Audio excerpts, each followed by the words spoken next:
So, found myself in need of a photocopying facility in the workshop.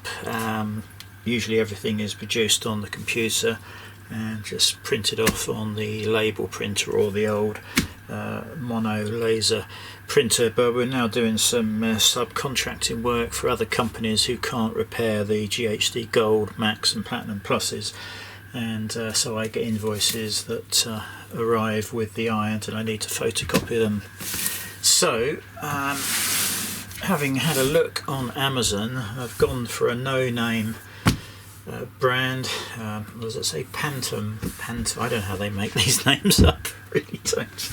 But this is a M6500 series. It is a mono laser printer, copier and scanner. And I've just looked on Amazon today. I bought this at the beginning of April, but I've just looked on there now. It's £129 and you can get a £22 voucher off applied at checkout. So this is only £107. And at the same time of ordering, I also ordered a premium replacement compatible cartridge, which wasn't very much either. And I think the yield was something like 6,500. I mean, I need to print out A4 sheets every day for the Royal Mail when they collect the parcels, but other than that, everything is printed on the 6x4 label printer, because Royal Mail supply the labels free of charge, so I try and stick to that wherever possible, obviously. But I thought we would have a look at a really unbranded printer today and see how we're going to get on with it. I'm sure it'll be fine, but this is Wi-Fi, and it also has a local area network connection.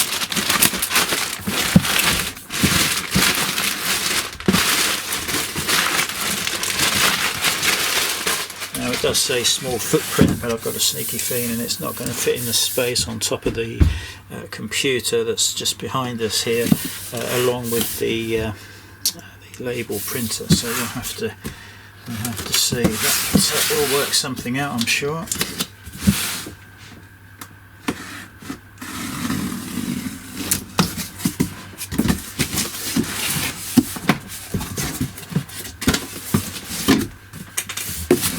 Right, so polystyrene as usual.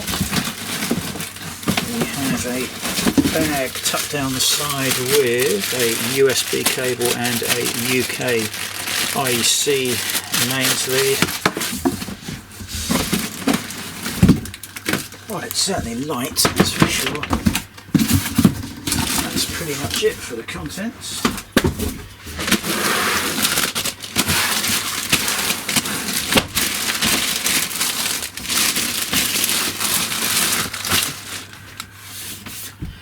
Okay, so we have a driver disc, actually some utilities on there and documentation, a very thin installation manual. I'm not expecting anything too complicated here. Front panel looks quite nice actually.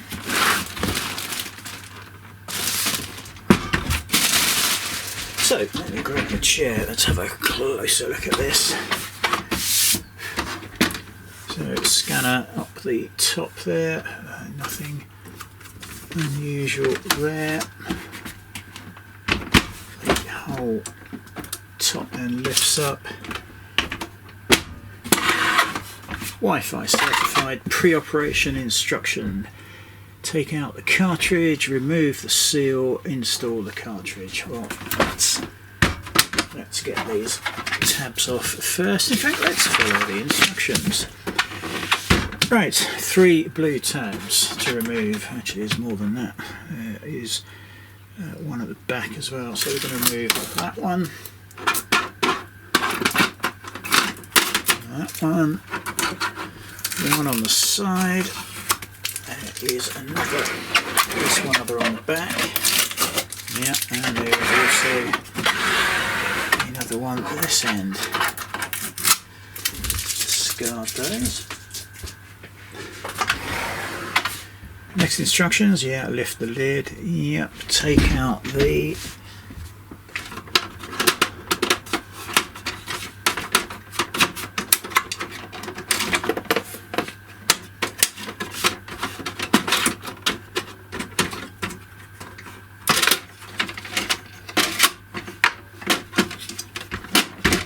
okay. Take out the cartridge, it's got a big handle on there. Oh, there is a big block of plastic wedging that in place. Look at that. Lift that out and yeah, discard the plastic sheet. And what does that say? Yeah, just gently tug that out. Oh, miles of it. There we go. And reinsert. Well, that couldn't be easier, could it? So, take out the cartridge, remove the seal, install the cartridge, so we can take that label off as well. Oh, come on, guys. You were doing so well, right up until you ballsed up with a bloody label that won't come off. Why?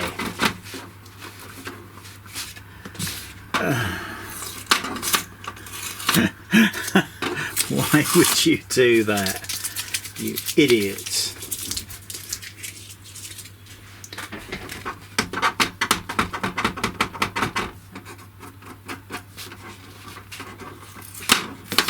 Great, so that's going to need some isopropyl on it.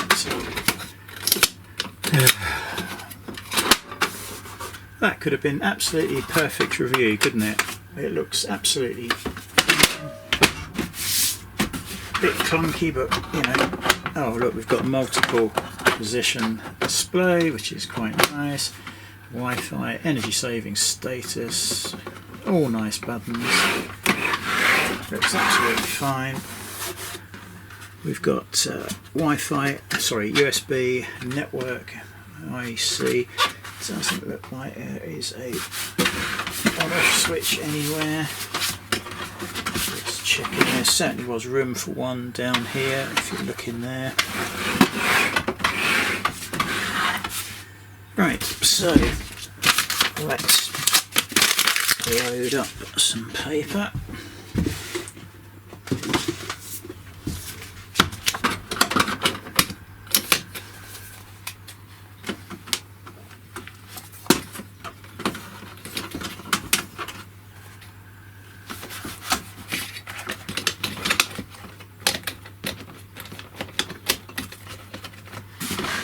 Okay, and we will get the mains lead out.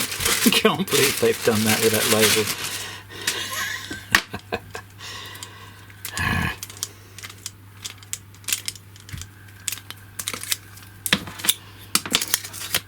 I think what we'll do is we'll just plug this in, and that's unusual. They've got a wired plug rather than a moulded one on there. Why they've gone for that sort. Cable is long enough, see.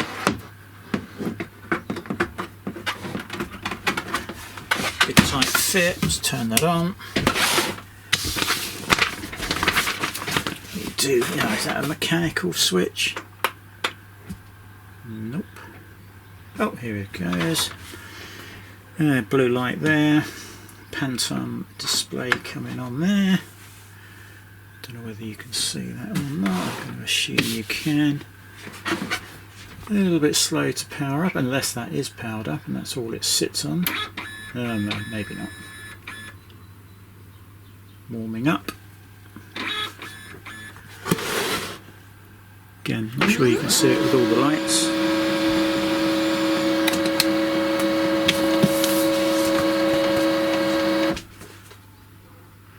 We are done. So I suppose the first test is to chuck the label, the manual in, and just print a photocopy of. Alignment is the far left, or the back left of the printer. And what have we got? We've got a nice simple copy got ID copiers, but let's go for copy.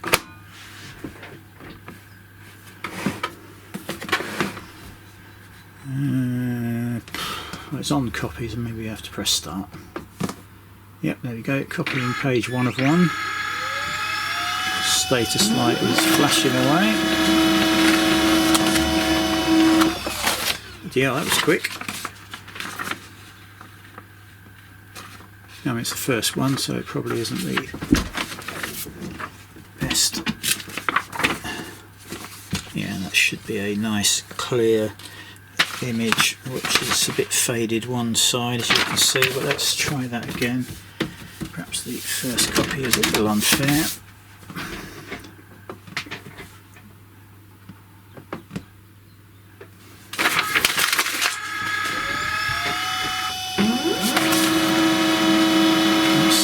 Fast.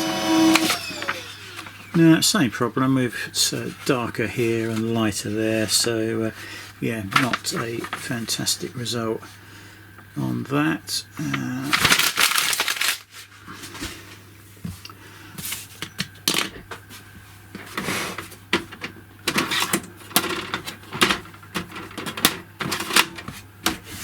But it will do the job.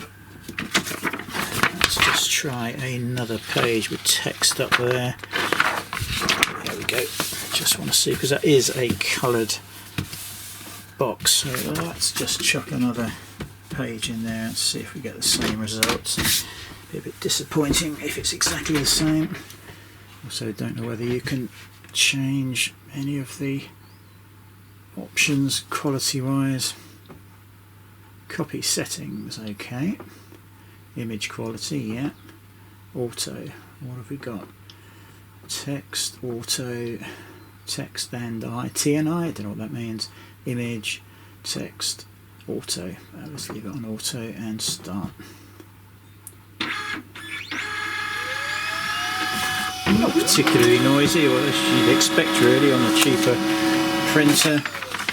This time, yeah, I mean it's a little bit dodgy here and there on the all black or all coloured images, but that is absolutely fine, perfect for me.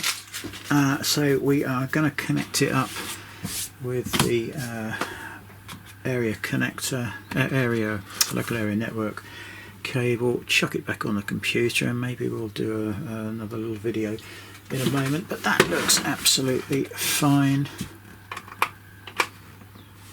Guessing you've got to press and hold that. Yeah, there we go. So I mean, not the most intuitive, but it's okay. Same as starting. No, starting just one press, press and hold to turn it off. But yeah, absolutely fine. So we've got a Wi-Fi setting as well. So we'll probably try all of the connections actually.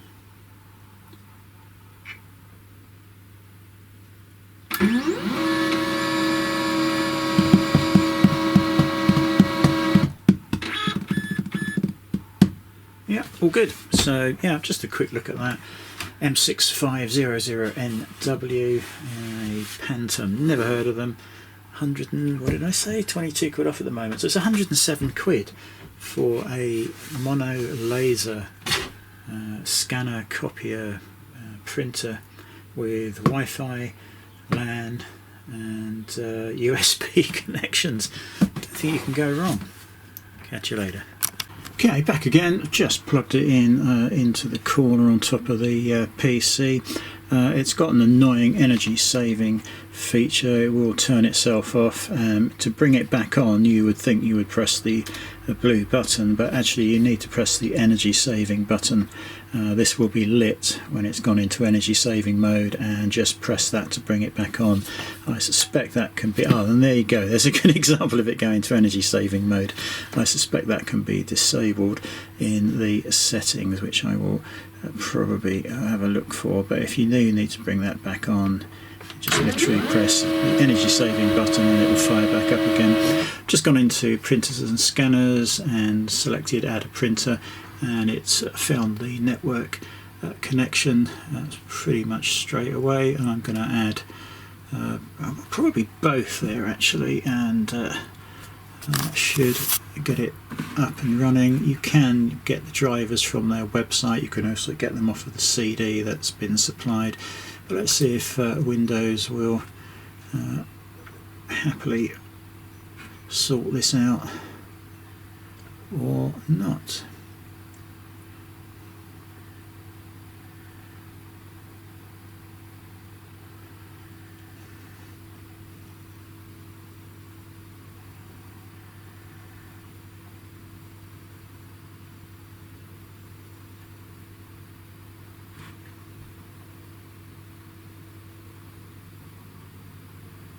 There we are, it's installing the software.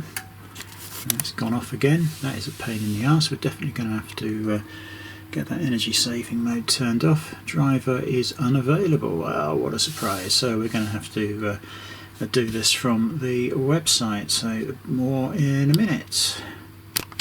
So just a little tip on their website. There seems to be two drivers. One is only 18 meg, the other's 46 meg.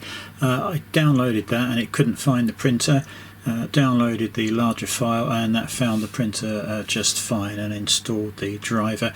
Also gave me the option to install some OCR recognition software, which I'm doing just for the hell of it really.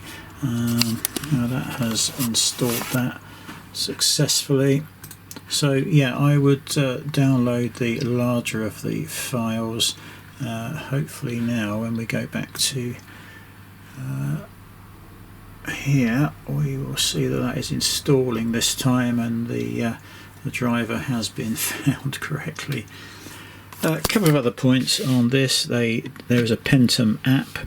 You can connect your phone directly to the printer. It has a Wi-Fi hotspot. This energy saving is easily turned off. If you go into the settings and scroll through, there's a timeout and sleep settings. I've changed one to 8 hours and I can't remember what I changed the other one to, but all of those options are there.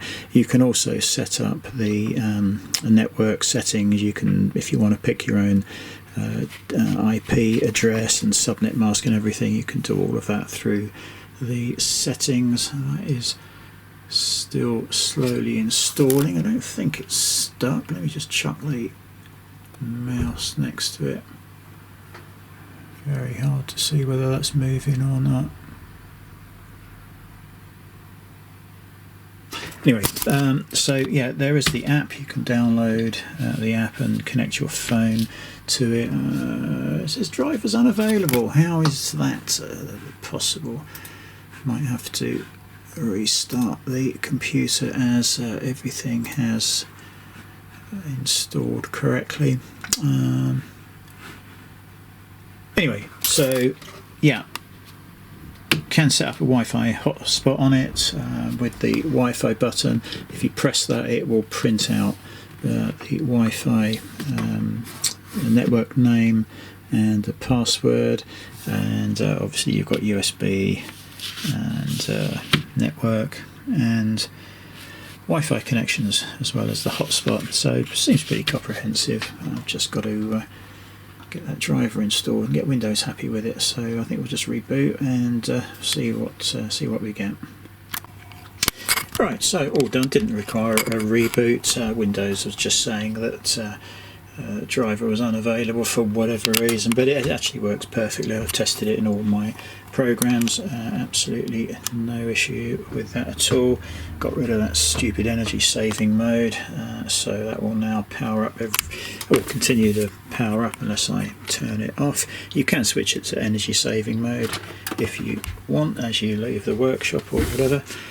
So that's it. We have got rid of another USB connection, and this is a purely network connected now, so I can access it, you know, from wherever in the workshop or the house.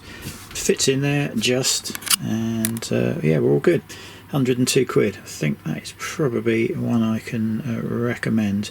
So yeah, all good so far.